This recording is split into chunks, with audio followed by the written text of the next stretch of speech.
Good morning, everyone. I'd like to welcome you all to the Santa Cruz Library Facilities Financing Authority regular board meeting. With that, can I have a roll call? Martin Bernal, Here. Jamie Goldstein, Here. Carlos Palacios, Here. Jenny Haruyama. Here. Are there any additional materials this morning? No, they're not. And any additions or deletions to the agenda? No, they're not. All right, nothing this so far. Oral communications, any member of the public wishing to address the board this morning? Good morning, board. Good morning, Susan. Since this is the financing authority section of the meeting, I'm talking about financing. My name is Jean Brocklebank. I'm very sorry. I'm concerned about the growth in the library system. We heard recently that, well, we all know we have 10 branches, and we heard recently that in 2010, this was during the Great Recession, that the library system-wide had to lay off 40% of its staff. Now we're planning to build a 10th branch, essentially. That's what I'm calling the Live Oak Annex, because it is not connected to the Live Oak Branch Library. It is a separate building about a mile away. And my concern is that we've also heard that staff generally is overwhelmed with what they're being asked to do these days, all the extra programs that they're doing, and it's a bit overwhelming. And we know we're heading for another recession. And I'm just wondering if this is a good way to run a tight ship, to keep growing and growing and growing, when apparently there are many people in this room, we were late to learn that the Measure S funds, they knew from the beginning that they were not going to be enough to do the upgrade and the work and the building projects that we're all seeing happen now. So we started with too much, not enough money to take care of it, always exceeding the budget, and now we seem to be going down that road and doing the same thing all over again. And I wouldn't run my household this way, and this money comes from every resident in the entire county who voted for Measure S and who also support the county system-wide library. I recall that even Carlos had said about 6 months ago, you plan by your budget, you design by your budget. It seems like nobody's thinking about the budget, only this hope that we can keep going and find more money somewhere, somehow, from the new Silicon Valley CEOs and moguls, as was said in one particular piece of advertising from the Friends of the Santa Cruz Public Library. So I'm here as a conservative. I'm very conservative, and I think that it's time for the Financing Authority to start asking some hard questions and getting some advice from your library director as do we keep doing this until we wear out our staff and we have to hire more staff, and where do we find the money for them? Thank you very much for listening to my concerns. Is there anyone else that would like to speak under oral communications? Seeing none, executive director report. I have submitted to you an update about most of the projects. The one thing I do want to say is I'm happy to report that the Felton project bids came in on Tuesday. And with the addition of the $1 million, we will be able to accept the lowest bid and include both the courtyard and the metal roof that had been bid out as alternates, with some resources available for potentially the park as well. So that's really, really good news. And the vendor appears to be a high quality vendor. So. Okay, thank you. Any questions for Susan? Okay, none. Project updates and comments by board members. I'll just elaborate a little bit more on the Felton bid. It came in, I believe, 6% over the engineer's estimate, so that was very good news, because based on the prior projects, we were very worried, but that's as good as you can get. And so as Susan mentioned, it's definitely buildable with the resources we have, and with the new resources, we're gonna be able to do all the add alternates, as well as the park as well, we feel. And Jamie, the one thing I'd like to say to you is, you've gone first. As a result of the bid package for Capitola, the design team actually did some value engineering before going into the bidding process. So we are learning from one another, and I apologize that you had to go first, but it did help us bid the project out. How many square feet is Felton, and what was the construction bid? Do you recall? 10 million, construction. It's like 7.76. 7.6, the engineer's estimate. 7.6 was the engineer's estimate, so the bid was 8.1. It's 8.1. 8.1, Yeah. and it's 8,000 square feet? It's just over, I want to say somewhere around 8,500, 8,300. Okay, It's still coming about $1,000 a foot. Same in as- $1,000 a square foot. That's what we do.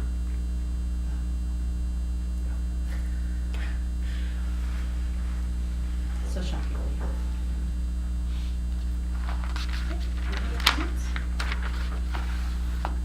All right, so that takes us to the consent calendar. We have 2 items. Is there a motion or discussion? I would move consent. Okay. Second. Okay, it's been moved and seconded. All in favor? Aye. Or, excuse me, anyone from the public wishing to pull an item or discuss an item? Okay, thank you. Seeing none, bring it back to the board. All in favor? Aye. Opposed? Okay, passes unanimously. All right, that takes us to general business, an update on Measure S funds. Can we have a staff report presentation? I would like Nicole to come on up if that's okay. Based upon last month, or last board meeting's discussions, all the projects are really struggling with being under-resourced for the expectations that we have in the community.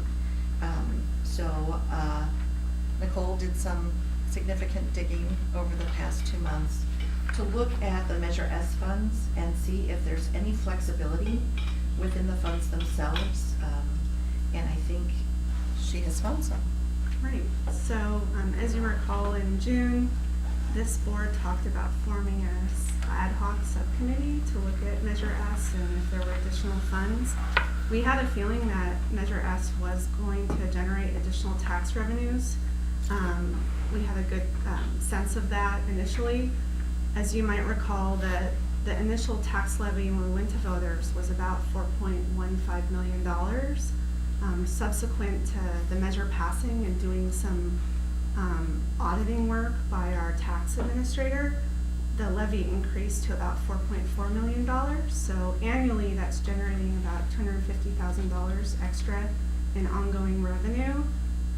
So that was one factor. Another factor is that when we went for the first bond issuance, our costs were actually lower than we expected.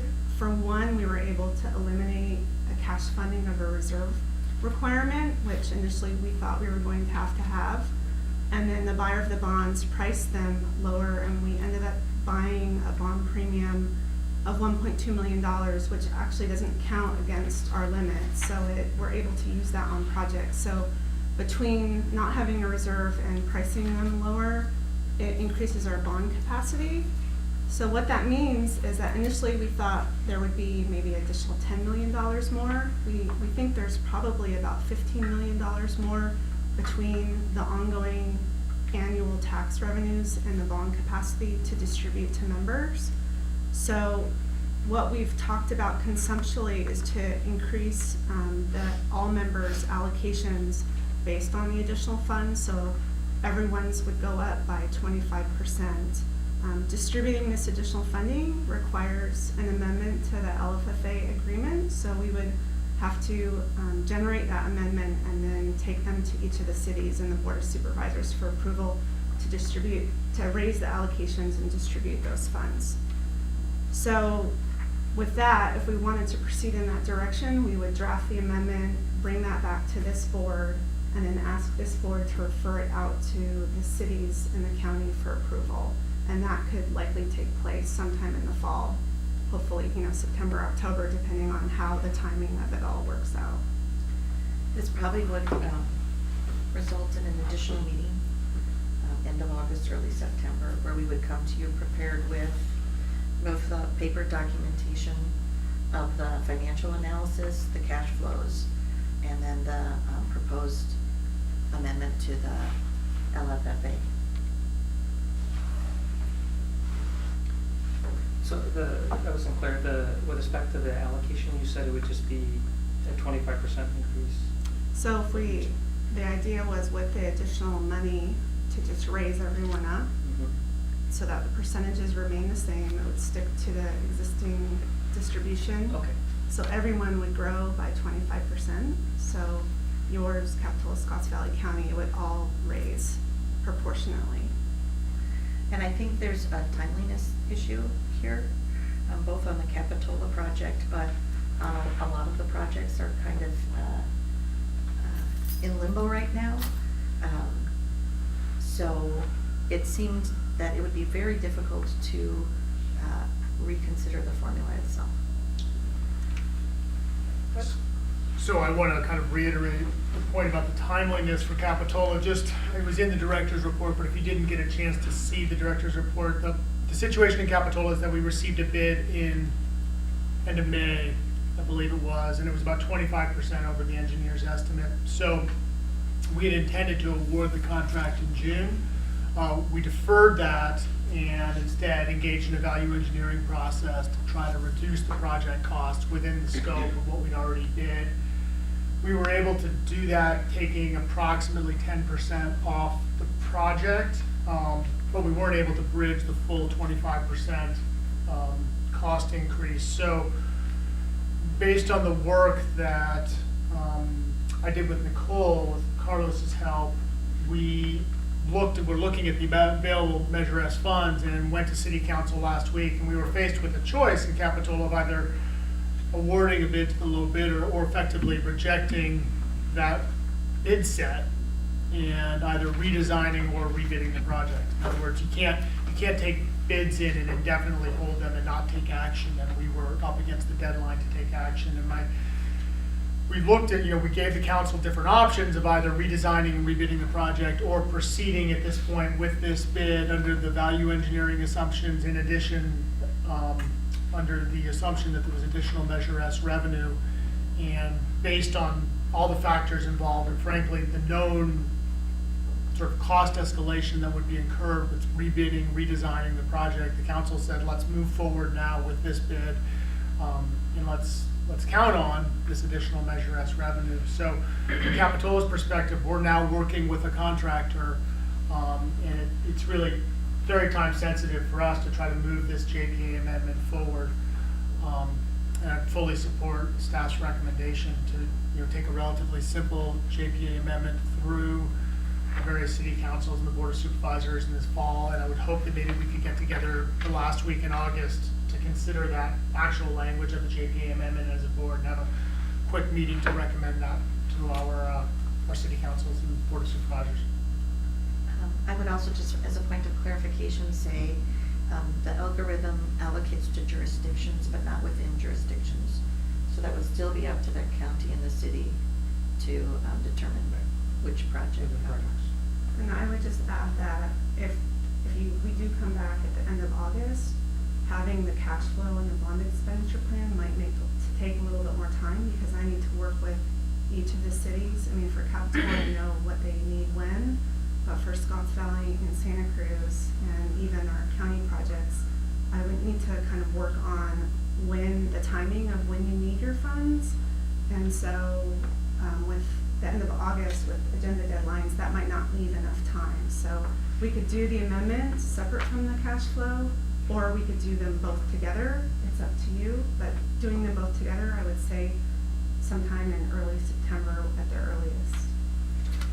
I would, well, first of all, this is really good news. This is the good part of a booming economy, is that, and we know the negative sides of that with regard to affordability of housing, but in terms of, this is because basically the real estate market is booming, and therefore valuations are coming. It also, which means, first of all, that we're much more secure and low risk for bond holders because of our strong economy. And therefore, that's why we didn't have to have a cash reserve. And then also just valuations are higher. And so we're just bringing in more money. So we're going to be able to allocate 25% more to the projects, which is just great news for the projects. And so I'm very supportive of it, and it will make these projects, some of them that are struggling right now, have adequate resources to build as was envisioned, hopefully, or close to what it was envisioned. I would say that we should maybe separate the cash flow from the JPA amendment and just do the JPA amendment as soon as possible, get it to the jurisdictions, because that's the key part.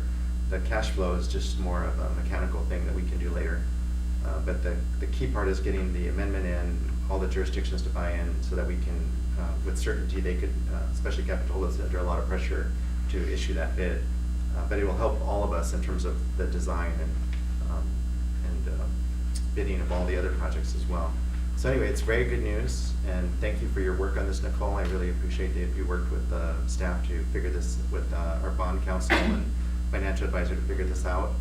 And I'm fully supportive of it. And I also thinking keeping the additional, the current allocation formula makes a lot of sense, because that will speed up the process and not get us in any kind of protracted negotiations or anything. And so this would just make it a really no-brainer and go to our jurisdictions, get it approved.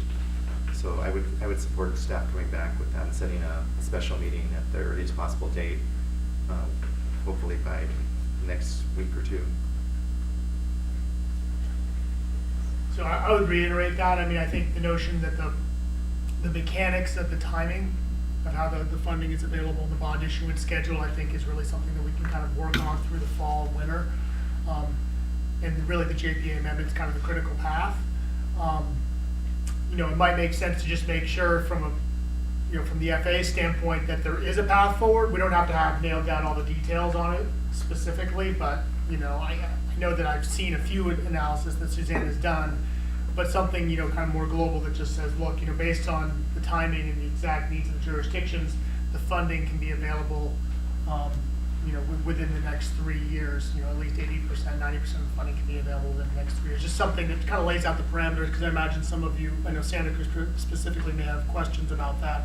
But I wouldn't want to hold up the JPA amendment to kind of work out the exact details, because frankly, we have time to do that. And 6 months from now, we will know more than we know today, and we'll be able to refine that again. So the cash flow is something that will evolve over time.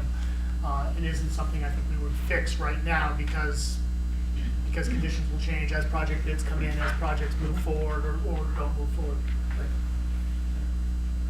So Nicole, would you agree that there's flexibility in terms of the timing for the expenditure plan for both, in context would be to Santa Cruz and Scotts Valley, because we're kind of in the middle of still looking at cost analysis and different alternatives and approaches?